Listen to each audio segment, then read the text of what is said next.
I'm not going to get into the technical aspects of transhumanism, though I do believe that one of the problems with faith with regards to public understanding of the matter is that it encompasses such a wide range of things. And we've seen some of them, but from genetic engineering, implant technology, artificial intelligence, nanotechnology, all the way to cybernetic prosthetics. Although all of these things fall under the transhumanist label, I think there's a very important distinction to be made between technology that seeks to assist people with a disability in order to regain a normal quality of life, and technology that seeks to transform us entirely. The focus of my talk today will be on the ultimate transhumanist goal, what has been termed by Ray Kurzweil, one of the leaders of the movement, as the singularity. In his book, titled "The Singularity is Near: When Humans Transcend Biology," he writes, "There will be no distinction post-singularity between human and machine or between physical and virtual reality."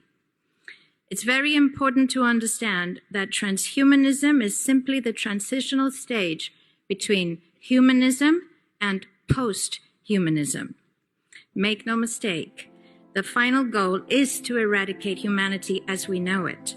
Once you understand the final destination, it becomes much easier to look back and identify the psychological conditioning, the biological tampering, the cultural grooming, and the educational prepping that we have been subjected to for decades in preparation to making us accept a post-human future. It takes a lot of physical and psychological abuse to get an intelligent species like ours to agree to its own extinction. Most, if not all, that has transcended in the last 60 years was designed to get us closer to accepting such a dystopian reality. Whether you care to accept it or not, we live in a hyper-controlled matrix where our perception of reality is meticulously planned, managed, and executed in order to control and steer us in whichever direction they wish. And the direction is a post-human world. For this, they first needed to destabilize, dehumanize, and demoralize humanity through every means possible.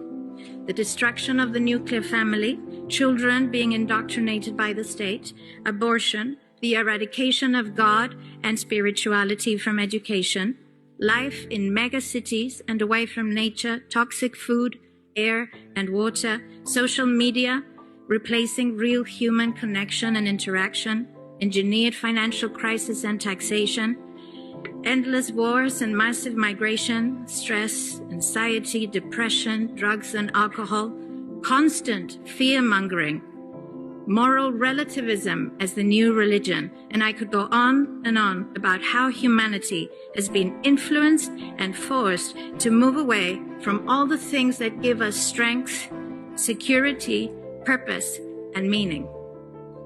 A weak, immoral, disconnected, ignorant, and unhealthy population is an easy target for the next stage, the creation of an entire generation of androgynous beings. Masculinity is under attack psychologically, culturally, and biologically. Women are being replaced in sports, entertainment, and politics by men pretending to be women. And children are being indoctrinated at school to think that gender is a choice. The transgender movement is not a grassroots movement. It comes from the top. It has nothing to do with people's freedom of expression, sexuality, or civil rights. It's an evil psyop with a clear agenda to get us closer to transhumanism by making us question the most fundamental notion of human identity, our gender.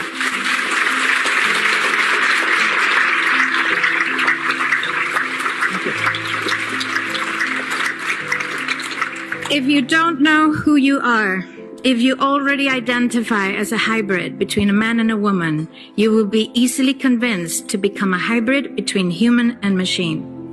Gender ideology is the 2 + 2 = 5 from George Orwell's 1984 dystopian novel. It's the final test to see whether we will follow the most absurd party line towards our own extinction. But 2 + 2 = 4. And no matter how you choose to dress, call yourself, or change your physique, will not change that.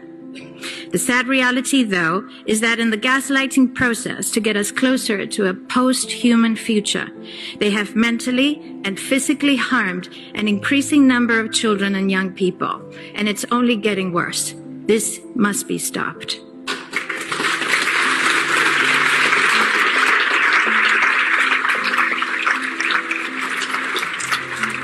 Understanding the philosophy and the ideology behind the transhumanist movement is crucial if we're going to make the right choices as a species. Transhumanism stands on the premise that there is no God, that there is no spiritual realm, and that we possess no soul. For decades, we have been prepped and groomed to accept the notion that without technological enhancements, we will not survive the future, but instead become obsolete. 𝆉𝆄𝐼𝐻𝅆𝐼 is doing a marvelous job at convincing everyone that we will become what he calls the useless class in the face of a world driven by AI, that we are simple, hackable animals, restricted by our own biology. But the truth, however, is very, very different. They don't want to alter us because we are flawed, weak, and limited. They want to alter us because we are none of those things, and it's increasingly difficult to control the billions of resourceful, resilient, and creative humans that we are. There is a reason why it's called artificial intelligence, and that's because it is artificial. It's not real intelligence. Real intelligence necessitates of consciousness, something that machines will never possess. And in any case, who said we wanted to merge with machines? Why should we allow some megalomaniac nerds and their big tech billionaire friends dictate our future? I think most people just want to be able to live a peaceful life in a healthy environment where they can pursue their dreams. Technology must be at our service, not to replace us or destroy us. Give us free energy, and the world will transform instantly. Give us nutritious food, clean air and water, and disease will be eradicated.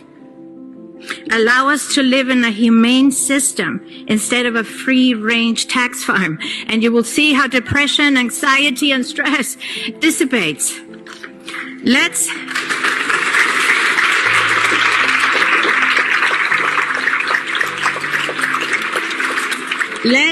Let's use technology to make our lives more humane, not to make humans a thing of the past.